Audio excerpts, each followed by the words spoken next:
Hey everybody, welcome back to Slingin TV, presented by Joe's Karting of Council Bluffs. This week we're going to be talking season-ending champions. We don't know who they are, but we're going to be talking about what could be happening. Yeah, we got part 2 of the Charles interview from last week. Austin, Tom Charles. Yeah, so you want to make sure you watch that.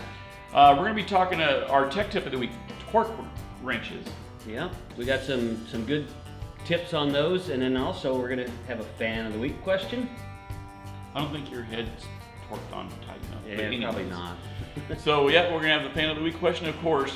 Songer says. So stay tuned. It's Slingin TV, presented by Joe's Karting.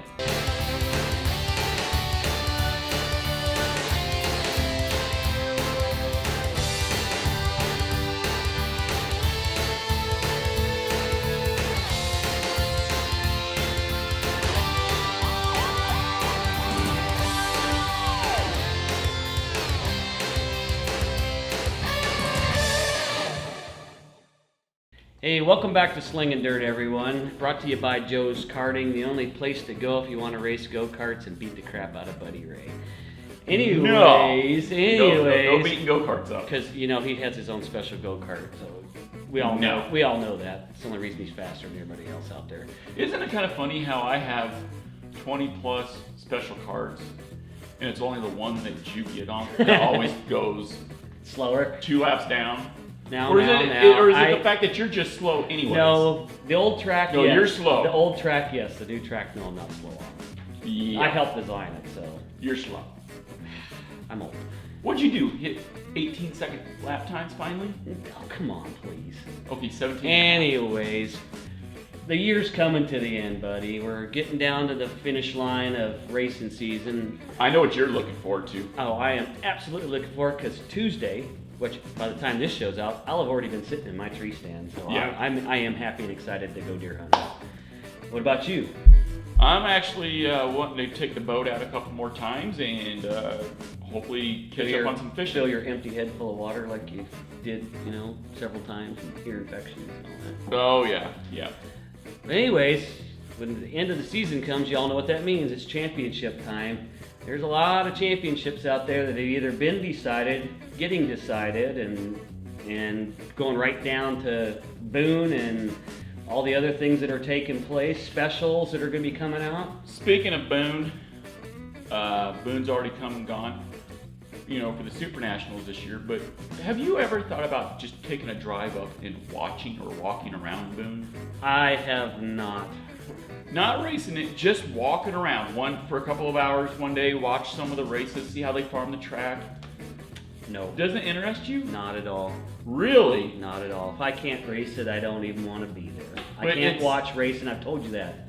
I cannot be in the pits and around the cars and stuff unless I'm there to run. It drives me crazy. And I have an even harder time sitting in the stands watching it from the outside. Don't see 340 plus sport mods in one shot. Pretty sure it's cool, but I'm so slow they wouldn't even let me in the gate anyway. Well, they may not let you in the county. But that's neither here or there, so. Yeah, no, that and just the amount of drinking that takes place, it makes me too long to heal from that stuff anymore. Yeah. With season championships coming down and the season's winding down, there's still a lot of tracks. Not all the tracks are done, but there's a few tracks still running. Yeah. At the end of the year, I've always asked drivers this, and I want to ask you this. Now, granted, we're not in a contention for a championship, but when you look back at the 2015 season, what's the biggest thing you improved on, and what's the biggest thing you need to improve on? It is a good question, and for us, I think we made the car handling better. We went to a new shock package. We changed some weight around a little bit, moved a few bars here and there. You know me, I'm kind of like, I got to have that comfort zone. And the thing I need to improve on is I need to learn to drive the damn car harder into the corner.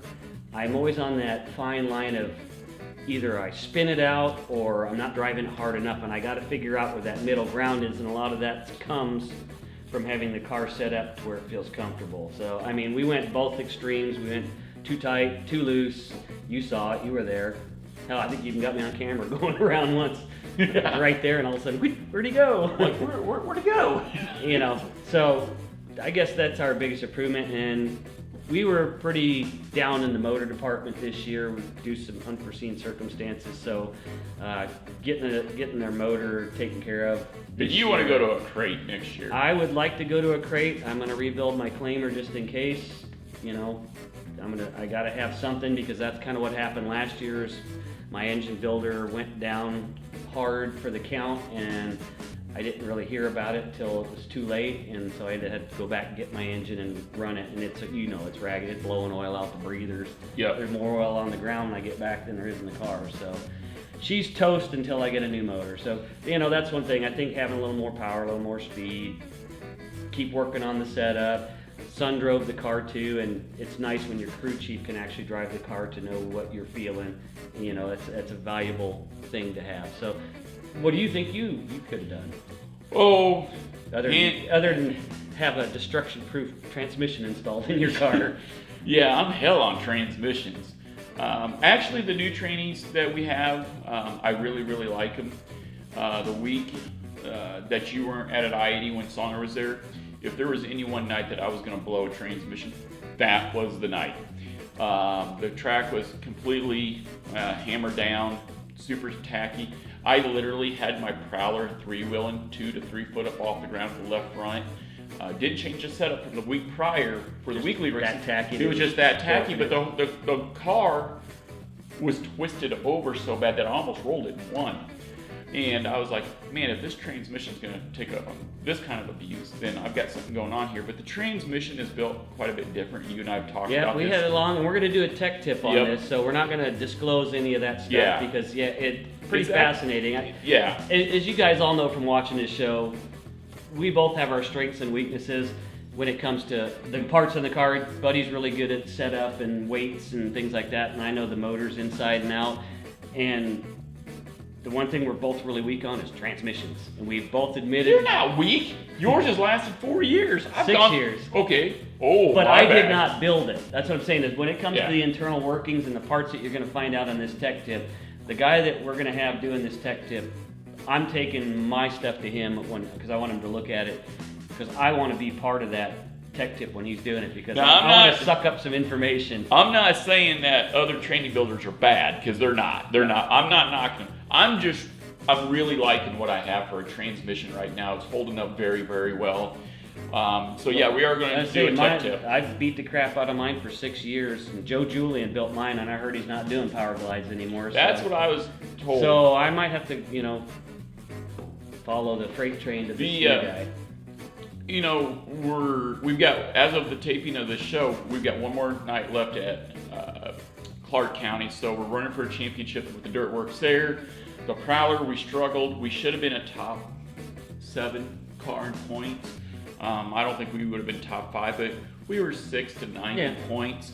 But I had 6, 7 DNFs with transmissions. Yeah, and I think that killed. And I think we were a top 10 car too. We missed that one night, and that killed us for points. That's given up a lot of stuff. So yeah, otherwise, if you would have had that night back, boy, we'd be neck and neck right now. We'd be going into this last points night.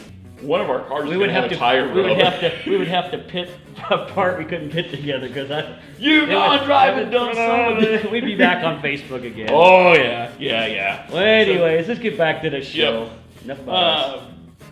The one thing I've noticed this year with these track champions, and it dawned on me, there's a lot of really good drivers of all ages in racing. But when you start looking at these track champions, here I am at 40. You're what, 70? 52. 52. I'm 40. But you don't see a lot of 40 and 52-year-old track champions. No. Or national champions. Not unless you're an Now, Chris Abelson's a good example. Yeah. I can't think of all of them. I don't know how old Mark Lighting is. Rick Germer, now he's an older guy. He's going to be in your 50s, 60s over at Clark County Speedway. He's a really good driver. But the older drivers are more in the minority of the group. And it's like I almost have to swallow a pill and go, I want to be as competitive as I can be. Right. But a lot of these races being won, especially the big races, they're the young mid to late 20s. Well, when you get 12 years older and you're sitting on this side of the table, put yourself, just remember what you just said, because it is hard. I mean, the older you get, Yeah. The reflexes slow down. It just, and your whole mentality towards life changes a little bit. That's, 110 degrees, you're out there, I'm not. There's just, I knew it would affect the points. I had to just take that pill, and that's one of those things I'm okay with that. It's just had to do what I had to do. Once again, Team Bud has won the Team Bud. You ain't won nothing. Team. It's not official yet. You ain't gonna catch me. So you need a training to break, and that ain't gonna happen. I just need my car to stay in one piece. But anyways, I see a lot of younger to mid-20s winning the track championships, winning the big races, and it's ironic. It's almost like I'm okay with that. Yeah, well, and next year it ain't gonna matter whatsoever because I wanted my goal next year, 2016. Well, we talked about this. Everybody knows I want to tour with Songer, with what I call the Roads and Toads tour. Me personally, I want to hit 20 different tracks next year. That's a lot of tracks. That's a lot. Start buying some gears. Yep, that's a lot of tracks. I want to go from Colorado over to the other side of Iowa, northern Nebraska, down into Kansas, Missouri. I want to do some traveling, leave work noon, 1 o'clock on a Friday, just go somewhere, and then stay the night Friday night, just go camping somewhere. And you almost have to do that. Yeah. If you're going to travel, you want to be able to spend the night, because by the time you get done racing, you're tired, and traveling like that's a long drive. Well, and I had always wanted to do a little bit of that. We've talked about this last 2 years. And then this year, late July, first 2 weeks of August, if you remember, I went to Osceola, I-80. I've now been to Stewart, Clark County, US 30, Atchison, Kansas, and all of a sudden I found myself having fun. I have no pressure of points racing. I got to see so many people. When I went to Stewart, I was just telling you a couple weeks ago, the 2 kids come up, they're like, "Oh my God, your buddy raced in Slingin Dirt," and I signed autographs and took a selfie with them. And to me, I was like, it's really cool to watch these Clint Llewellyns. It's really cool to watch these Austin Charles go out there. Here's the guys, I was their age 20 years ago, and I'm watching them do what I wanted to do 20 years ago. So at this point, it's time to just have fun. I just want to have fun. Now, does that mean I don't want to be competitive? Because in a heartbeat, I will get froggy. We both want to be competitive. It's just, yeah. Some things don't matter as much as others the older you get. But anyhow, let's get her moving. So, I'd like to hear from you guys. We don't get to hear a lot about what's going on in South Dakota, Indiana, Texas. I know we have viewers all over the United States. Give us an update. What's going on in your area? Who's looking good? Who's had a breakout year? If Jack ever finished top 10 in a race, you'd have a breakout year this year, but that hasn't happened. I did at Crawford County Speedway, and I finished higher than you, so just fight. Yeah. 4 cars entered the race. You he liar. So, but anyways, tell us how the racing scene's looking in your area. Otherwise, I think we're going to go to break, and we're going to talk to one of our fine sponsors here on Slingin Dirt TV, presented by Joe's Karting.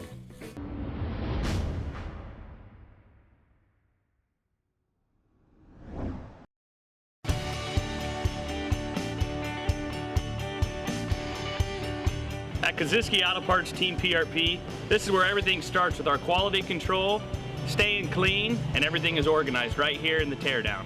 At Kaziski Auto Parts, in our Step 2 process, this is where our guys take the engines and trannies out. They power wash and make sure everything tests good and clean so you have no problems for your vehicle.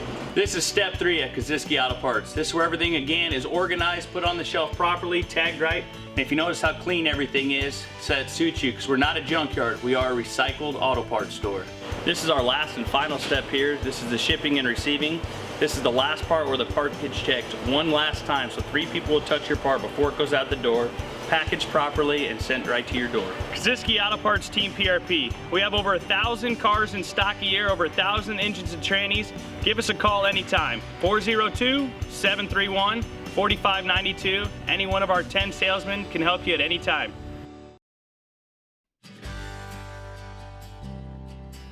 So everybody, welcome back to Slingin Dirt TV, presented by Joe's Karting. Joe's Karting, your only place to race, where the only restriction is how many times you can get lapped. So, actually, I've never been lapped. You've been lapped all the time. We're just gonna get right to it. Last week, we had the Austin Tom Charles interview. It was really, really good. So this week is part 2. So here you go. Here's Tom and Austin Charles. So, Tom, 35 years. Well, actually, I'm going to go to Austin. Austin, your second year in. How many different racetracks have you raced so far? Probably just 2, Atchison County Raceway and Thunder Hill so far. And I couldn't remember if you've been to Grain Valley or any place. No, not yet. Give me a track that you're really looking forward to going to. Looking forward to go to Beatrice sometime. Really? Beatrice? Yeah. And What about that little track up there in the center of Iowa? oh, that one. Oh, Boone. He's talking about Boone. Boone. Boom! Yeah, I definitely would try Boone. I can't wait to do it. Now, you've seen him on the short track. He's getting the big track. Boone's kind of in the In middle. between. Yeah. Do you think he's good enough to hold his own at Boone at Super Nationals? I think, the experience of the competition that's there is going to be his Achilles heel. But I think what he's learning on the short track at Atchison, he's gotten very aggressive, and he's getting very fast. And at the same time, on the big track up here, he's running up front, and he's making some. I mean, he's racing with Tyler Fry every week. That's no slouch. No, he's hanging right in there, and I think he's going to do okay at Boone. I would like for him to make the show. I think that's a stretch, but I've got confidence in him. I know he's got it in him if he can just put it together at the right moment. Right. Boone's a lot of luck. Yes, I've always told people, and some of the IMCA people are not gonna like me saying this, but this is my personal opinion. It's not about how good you are; it's about how lucky you are. You have to be lucky at Boone. Because it's attrition Yes. at Boone. You have to get lucky, Through. and the car's got to be on. Some nights, it's just, I remember getting in the show on the last lap several times. Just a guy making a mistake on that final lap, and you get him. And then, of course, I've made mistakes on them last couple laps and give it away too. So Now with you, he's raced 2 tracks. Have you ever looked back and counted how many tracks that you've ever raced in your 35 years? every time we add them up, after we think we got a complete list, then we think of 1 or 2 more, and it's I don't What's even been try. your favorite? As far as racetracks that I've run? Yep. If you ever look back and said, man, that is the track I always liked to go to, a standout track, I would have to say Lakeside. It's really hard. The old Lakeside I was very fond of. Mm-hmm. The new Lakeside I really like, and for what it's worth, I even had fun when Lakeside was paved. I kind of thought it was cool to run I-70 when it was dirt on the That's high one I banks. wish I could have seen. But the problem with that was we were so fast out there, and the banks were so steep. It was a freight train. The only way to pass was a slide job, and it didn't always work out. It just, Yeah. In all honesty, I really loved the old Warrensburg track way back in the day when we ran IMCA. It was short and flat, and it got so slick. We was just coming to a stop in the corners, and then we'd get going again, But it was such a challenge to drive. Always had fun down there. Thunder Hill I love. I like the mile at Sedalia, the old mile track. I like the half mile at Sedalia. The mile was a cool experience, just going that fast. That was just awesome. Did you ever hear how fast they were clocking them? No, I know, but I had a 273 gear, and I had it wound as tight as it'll go, and that's a highway gear. So A 273 gear. Yeah, we were up there. Wow. We were up there.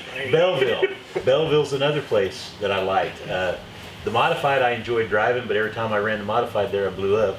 The late model I really liked out there. I mean, you never lift. No. You never lift. I don't even have, there was no straightaway at that place. You just stayed in the gas. Got to be like running Talladega or something, You just twitch the steering wheel once in a while, but that was awesome. Most of the tracks I've run, I like going to Boone. Boone's been a blast. I can't complain. I don't think there's any tracks I don't like, really. They're all unique, They're all. Everybody's always asked me, well, Bud, what's your favorite track? round and brown. Yeah, there you go. There you go. That's the God's honest truth, round and brown. You know, in today's world, you know, racing has gone up. Tracks are shutting down, crowds are coming down, car counts are coming down, the tracks are going out of business. We have to be thankful that we have a track. And so I tell everybody, you know, that's why I say round and brown. I don't care if it's a little track that gets 10 cars or a track that gets 50 cars or 500 cars. You just got to be thankful. In your guys' opinion, now you're fairly new in the sport. You're pretty green yet. You're beyond green. You've forgotten more than I'll ever know. In your guys' opinions, where do you think the state of racing is right now? Do you think it's good? Do you think it's down here? Is it on an even keel right now? It's dropped off a lot. Back in the early days, you know, we didn't spend a lot of money, and we actually got paid pretty decent. Because in all honesty, it seems to me like the purses are about the same as they were 20 years ago, and the cars are about, you know, 10 times as expensive. Yeah. So, you know, it's kind of a, you know, if you ever sat down and figured it all up, you'd wonder why we even try and do this. Honestly, you know. I've thought about that, but I don't want my wife seeing the numbers. Dave Brin said here a while back, he says, never figure out what your hobby costs, you know, because you won't be able to do it. You know, I think it's the economy dictates a lot, and right now things are down. There's a lot of things, you know, in the future that are in question. It's not just racing; it's everything. You know, there's a lot of big ifs. I used to have this thing that I believed everything was okay. You know, there was people in office, you know, politicians, whatever, they were taking care of things. You know, even when things were bad, they were making things right. You know, somehow, and I'm starting to get the impression that things have gotten out of control, and you know, maybe they aren't as safe as I thought they were. It scares me. You take a young man like Austin here, and you look back to when you were 17, 1975, 76 time frame, and you're getting started in racing. And had Austin not had you and Dan and Dee behind him, could Austin in today's world financially get into it as well as you did back in 75? I didn't get into it very well. I got into a slow start. I mean, we didn't have much. Our first car we threw together, a couple guys I worked with at McDonald's. You know, we didn't have a couple $100s in the car, but you know that we started off slow. Right. Today, I mean, you know, you've got those little entry-level classes that still make it possible, and I think as long as we continue to do that, we'll continue to bring, you know, new blood into the sport. This E-mod class that they've been running around here has been really good. Yeah. Although just like the B-mods, it starts getting out of hand really quick, and I think, you know, the tracks and the tech people, they've got to keep that clamped down.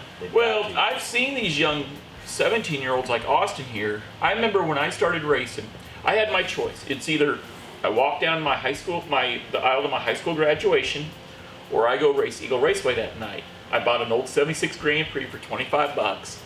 And I remember I went to my dad's shop, he goes, what have you been up to? I was like, I bought a race car. And he's like, no, seriously, what'd you do? I bought a race car. It's not a race car yet, it's an old Grand Prix. We bought it for $25. Well, we worked on it for day and night for 2 weeks. We got it built, and it was, okay, you're either gonna walk down your high school graduation or you're gonna go racing. And we went racing. Well, nowadays, I look at kids like Austin here and I'm like, man, you're talking $20,000 cars and $5,000 minimum motors, and back in '94, we didn't have that, Tom. No. I mean, at that point, that scares me. How in the world are these kids going to afford to get into this sport? They got, you know, most of them have to have help. They really do. Oh yeah. Well, we all have to have help. He would not be doing this. There's no doubt in my mind. But isn't that kind of concerning to you? When he's fortunate, but how many potential Austin Charles boys and girls, how many of them are out there wanting to do this? You worked your way into a car and started from the ground up with nothing. That's the same thing I did. But nowadays, how many of these cars are really built anymore? Unless you go to the chassis builder, not a lot of home-built cars. There's not. The junkyard motor deal, they're not out there. They're you know, crate motors, $4,000 or $5,000. And that's what spooks me, because I don't know a lot of 16, 17-year-olds like we were back in the day that could go get the junkyard motor and build a car like you did. That has them behind the 8 ball. Well, and they have so many other things to, take them away from the sport too. The electronic stuff, the games they can play, and the computers, and just kids. They don't look at our sport the way we did, and that's why when a kid like this comes along, I love seeing that. And there's other kids that are doing the same thing, but I know they are getting help, and there's a few kids out there that I can see. They're trying to throw stuff together. They're not getting a lot of support. And I try to help them when I can, and a lot of them, that I can't help, I still look at them and I admire them for trying, and I keep hoping that they won't give up. Today's racing is so much harder than what it was back in 75 when you started, 20 years later, 95, 94, 95 when I started. I look back and we had it so easy then. Because, and back then we thought we had it rough. Mm-hmm. And now I'm like, how do these kids afford this? I was like, good Lord. I remember back in 18, I didn't have 2 nickels to rub together. Another problem we got today too is there are some kids that come along that have big backing. Yeah. And they spend a lot of money, and they go through a lot of money, and the next thing they know, it's gone. And they've got such a big hole they can't get out of it, and then they leave the sport. There has to be, a balance. You got to be smart. You gotta, like with him, we've tried to work him in slowly. We did the E-mod thing first.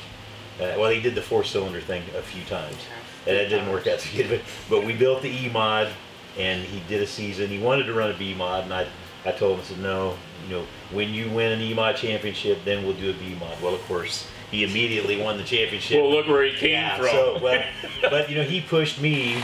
So I thought, okay, well, this is what he wants. So I've worked very hard to try and, make this possible. Is the crew sacrifices, grandma sacrifices, we all, to make this happen.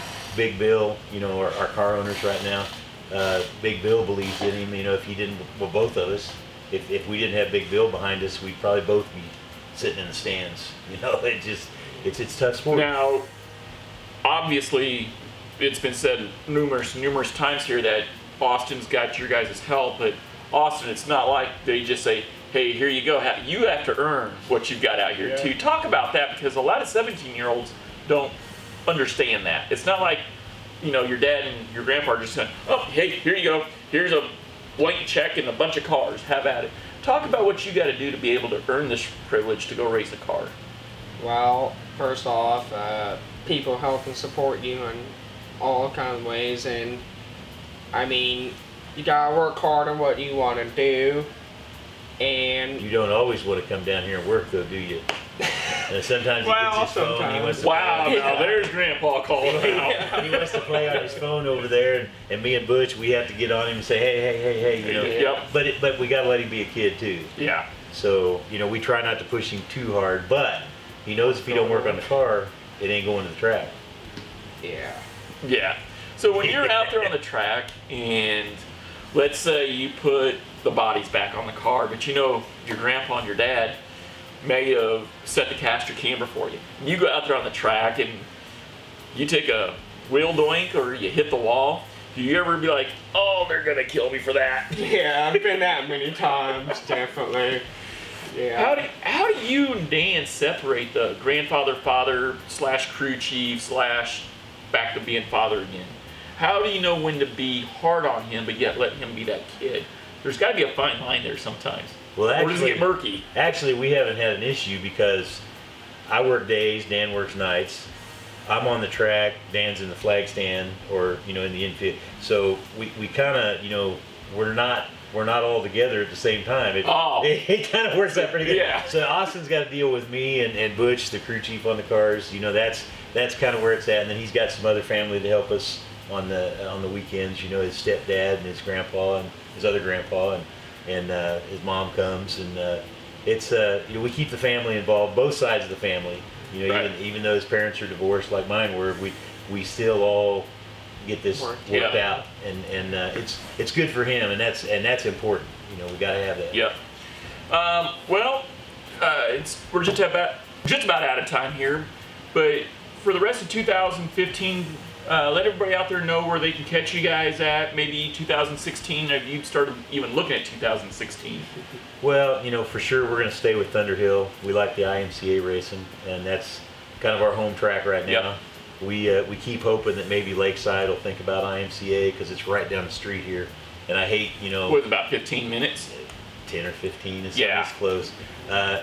For now, he'll be running Atchison on Friday nights because I think that track does him a lot of good. And that's probably where we'll pick up next year. We'll probably keep doing the same thing. And like I say, unless something happens at Lakeside, we'll probably keep the same schedule. We are for sure going to Boone this year. With him. He's going to take. Are you? I am also. You're going to be racing. I figured we're going to drag his car up there and let Might as him well race. take I'm going to yours. take mine. Absolutely. Now is Dan going to be making the trip with you? He's going to come up at some point, but he is at a new job, so he's kind of limited on what he can do.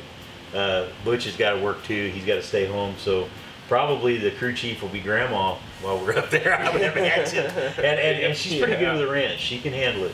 Oh, I don't doubt D one bit. No. So Facebook. You guys have Facebook? I know you have Facebook. Oh yeah, he does too. Yeah, and I just found out.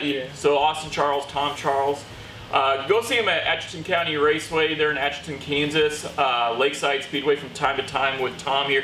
Thunder Hill. Oh my God, I know you guys are huge Thunder Hill fans. Yeah, we like that place. So, I'll tell you what, I'm Buddy Ray. This has been Slingin' Dirt. We'll be right back after we talk to our sponsors.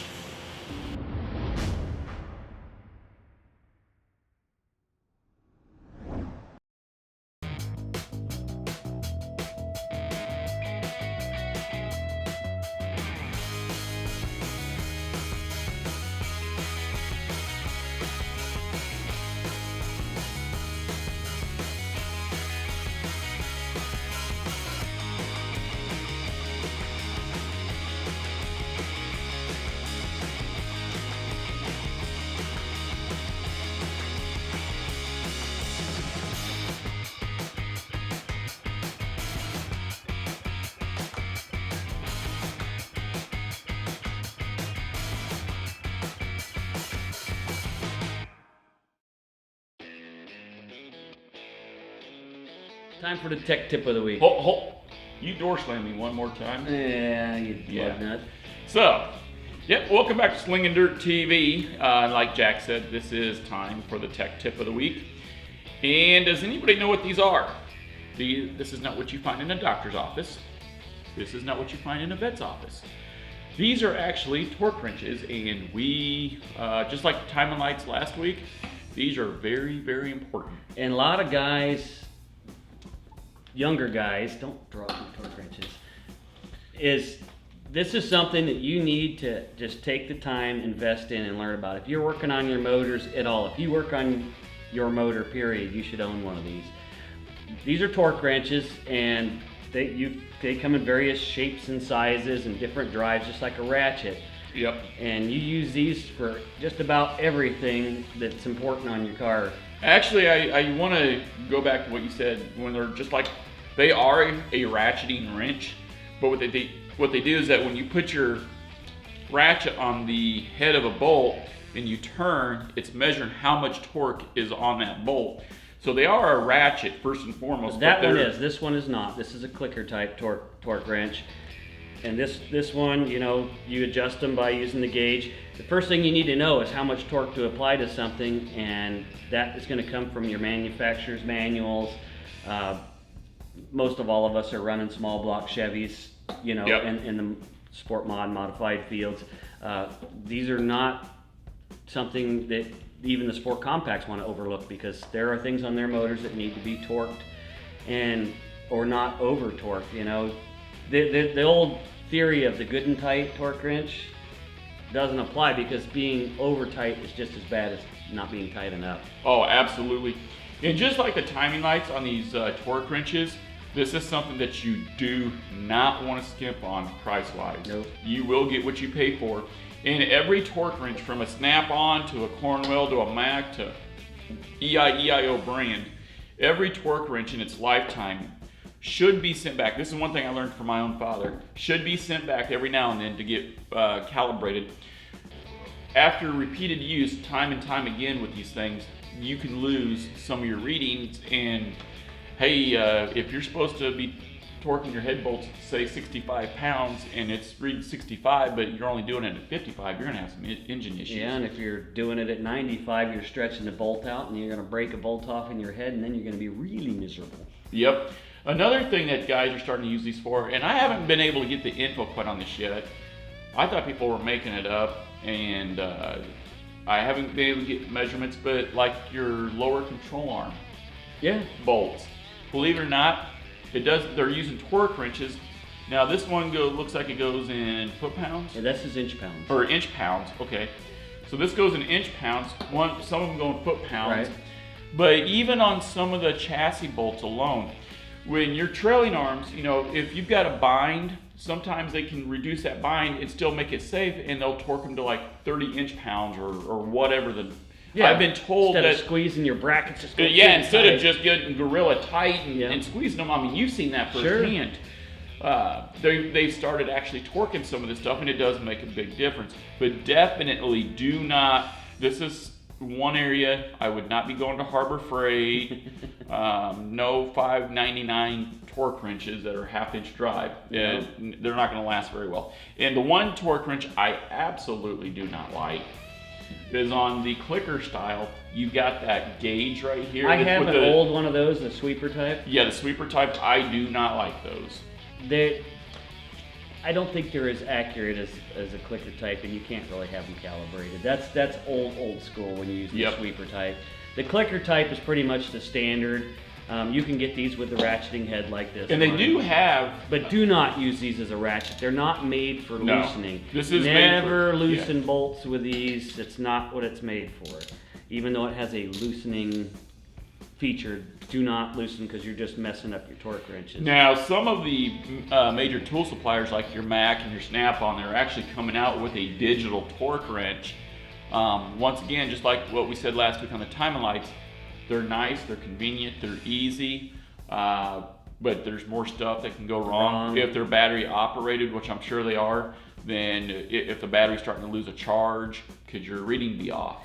Yep. So, something like this is definitely the way to go, this clicker style right here.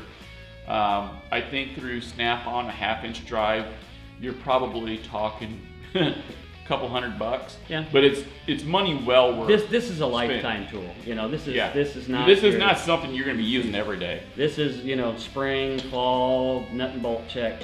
You know, certain things, mostly motor. But like I say, like, you know, some guys are using them on their chassis too.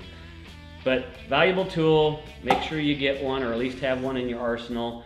Because if you ever have to have one and you don't, you're just pissing in the wind, because you're either going to be too tight, too loose, and it's kind of like the setup on your car. Neither one's good. There you go. So, all right, there's our tech tip for the week, the torque wrenches. So, this is Slingin' Dirt TV presented by Joe's Carney. We're going to be right back after these few messages.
Warning, the related content may be disturbing to some viewers.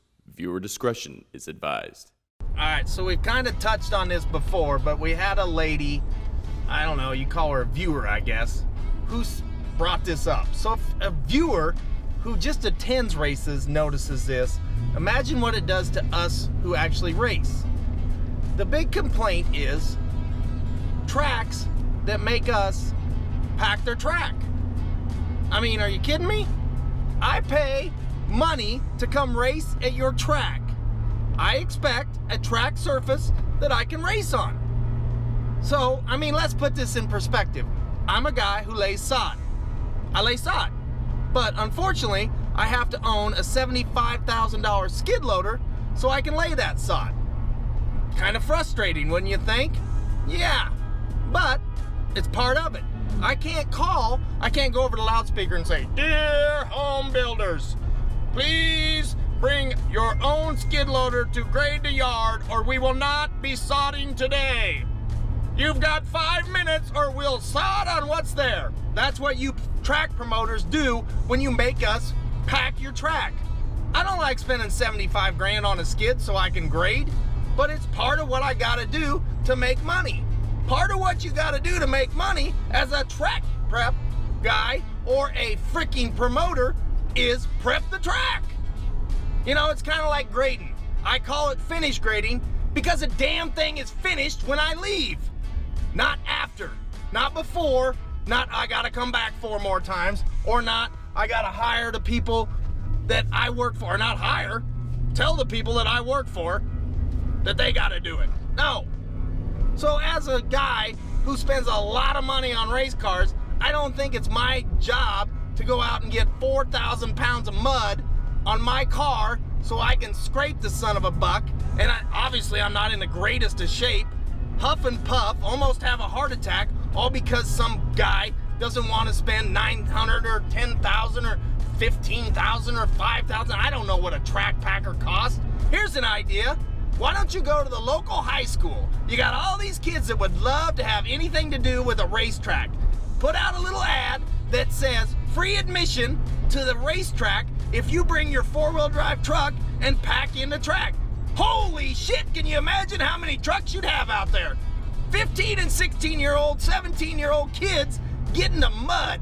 Oh my God, they go break the law to do that, let alone get a free pass in. Good thing Songer's got all the brains in this operation, because some of you track promoters ain't got a single ounce of brains. Good old Jamie Songer, he is what he is. But I do have, we're going to go straight into the fan of the week, because I want your opinion on this. Well, I want your honest opinion, because you're probably never going to get to, like me, you're never going to get to have a track championship. Now, I might have one at Joe's, but that's because I can make my own sanctioning body with my own number of races, with my own number of drivers. Your own field, your own points. Yeah. Buddy Ray bonus points. Yeah, I get the Buddy Ray 100 points while everybody else gets 2 points. There you go. Man, I'm running away with that championship. So, speaking of championships, I'm not saying it's wrong. I'm not saying it's right, but I wanted your opinion. In IMCA, you gotta have 10 cars in the A feature, or that qualified for the A feature to get full points. If you have 9 cars or less, you get 39. If you have 8 cars or less, you get 38 points for a win. As long as you have 10 or more cars, you get full points, which is 40 points for a win. At the end of the year, if you win the track championship and you're going for national points, then they go by car count, the average number of cars per night. So if you average 16 cars a night, you get 16 bonus points for winning that track championship. And the only thing on that rule I don't remember, well, I've never had to worry about it, so if some of you guys want to refresh my memory here on Facebook, I think you're limited to like 2 or 3 track championships for the bonus points. That's why I see guys running 3, 4 track championships. Yeah. But here's the interesting thing. People are going, well, we've only been getting 10 or 12 cars. If people show up, I'll pay for your pit passes. Oh, geez. And that got me to thinking, and I was talking to somebody about this, and they're like, well, aren't they kind of buying a championship, or are they earning a championship? And I was like, that's a good question. Are they buying a championship, or are they earning the championship? Because I can see it both ways. So if you and I are in the hunt for a national championship, and it doesn't matter what class, you and I are in the hunt for the national championship, and it's going to come down to those bonus points. You're not paying for pit passes, but you're averaging 20 cars a week. But I have, at your track, but at my track, I'm averaging 19 cars. But if I could get 6 or 7, just enough cars to bump me up to 20 points, or 20 cars on average per night, and I ended up beating you because I had more wins than you. Did I buy the championship or did I race for the championship? You still got to drive the car. You still got to make it around the track. Thank you. It doesn't matter how many guys show up. You know as well as I do. Guys will do everything they can in their power to try to win a championship, whether it's the Bud versus Jack championship or any other championship. What was this? You know. I borrowed a car. That was legal. You did more than borrow the car. You left out some facts and coerced this person into letting you drive his car, thinking he could drive it too later on.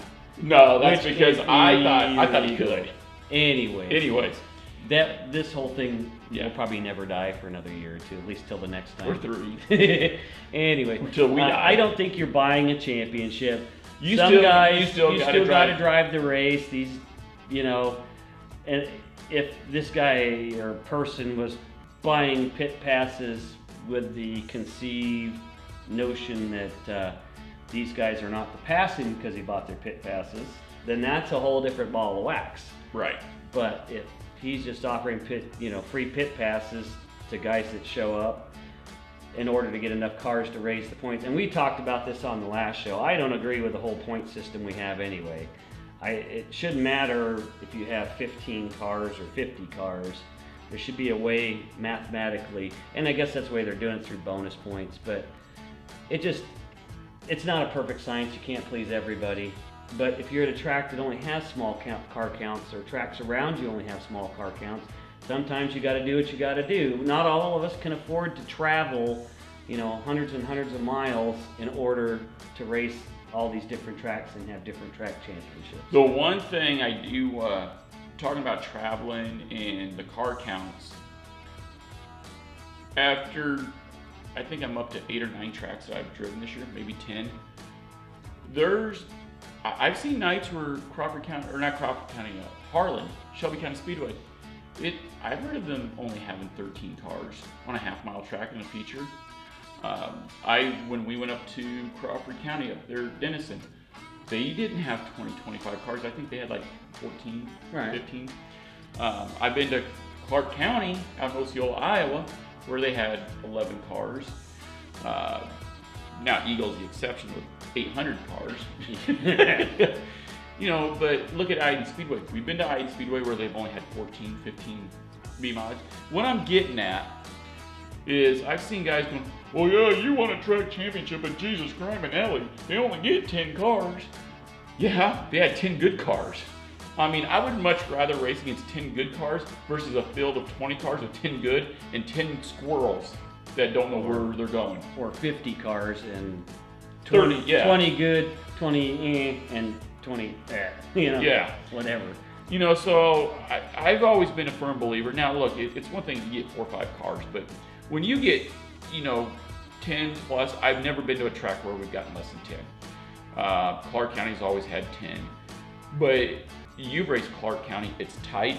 It's a bull ring. There's always something going on the track there. But you still got to race and drive the car. When I was at Stewart Speedway, there was only 14 of us. But my God, I was telling you about it. It's tight, fun racing. You can't be scared to go door to door and get a wheel mark on your door. That's one thing that's really irritating me. People are like, well, yeah, this guy won a track championship. He only gets 10 to 15 cars. Really? Then where the hell's your car? Well, you get out there, you show us how it's done. And we've talked about this, or I have mentioned this before. They need to give us quick change rear ends. We travel more. We go to other tracks more because it's just a pain in the rear end to change gears all the time. Yeah, but at the same time, for example, me, I'm one of the first ones at the track all the time. I'm sitting there, and in fact, we showed up so early at Stewart, I'm like, oh my God, I'm bored. We didn't have to be here this early. We had more than enough time to change a third member. Now, do I like changing a third member? No. Pain. Fred changes the third member. Exactly. Does Fred like changing the third member? No, nobody does. Nobody does, but it is what it is. But I think to keep the cost down on the sport mods, we don't have quick change in the sport mods. In a perfect world, would it be nice? In a perfect world, we would have brand quick change in a sport mod. But at that point, do we have a sport mod or an A mod? True. I mean, very true, right there. We don't need, not only that, are you ready to, or willing to spend $1,500, $2,000 just on the rear end? Yeah, it could be. On a quick change? I think I'd probably go there because that's the one department that, you know, changing gear. I mean, you're talking a third member costs what new? $450, yeah. Minimum $450. A used set you pick up for $250. Yeah. And you're not even sure they're good. But if once you spend that money, if you want a quick change, why? And a quick change is 50. If IMCA came out right now and said, look, let's put a quick change in the sport mods, and I think a DMI, and some of you guys might want to quote me on or clarify this for me. I think a DMI is like $1,500. That's no bird cages yet. That's nothing. I've already got that stuff. No. You're putting when you're. How much did you spend on shock absorbers this year? I don't know. They're sponsored. All right. How much did I spend on shock absorbers this year? I don't know.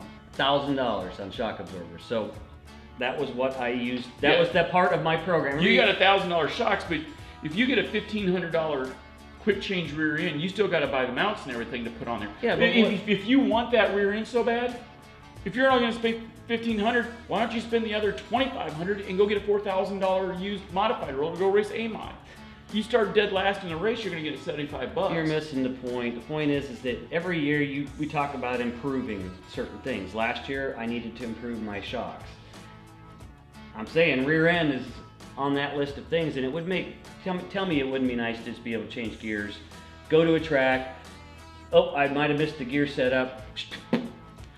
Yeah, I'm not gonna lie, it would be nice, you know, Fred would love it. How much does a Ford 9-inch cost new? $900 stripped? Oh, just for the housing? Yeah. Just for the housing, you can get it for $300. Nah, right. No, seriously. Artisan Racing, $300. Well, because I've done it. Well, Now, that's a buddy deal then. No. You look, all right, look in the Speedway catalog. You're tell me talking how for much just the housing. Just the housing for a Ford 9-incher. Yeah, $300. $299.99. So Plus shipping. plus shipping, but I'll drive down there. Save. And then you throw a third member in there. Well, now, yeah, you throw the third member in there. There, now you're up to $900. Then you throw all the bird cages and the crap bird on cage, there. yep. You know, so there's really not that much of a difference in price. No, but I think if you want a quick change, go A mod. I mean, look at stock cars and hobby I stocks. don't want to go A mod. I like B mods. Yeah, I've thought about. I'm going getting A mod. too old. I got to see some of this shit change before I have to ride off into the sunset. I think sport mods.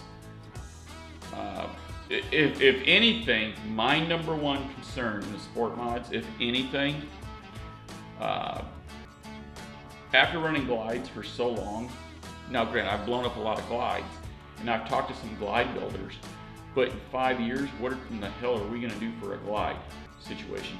Because there ain't too many of these 60s and 70s, 50s and 60s glides.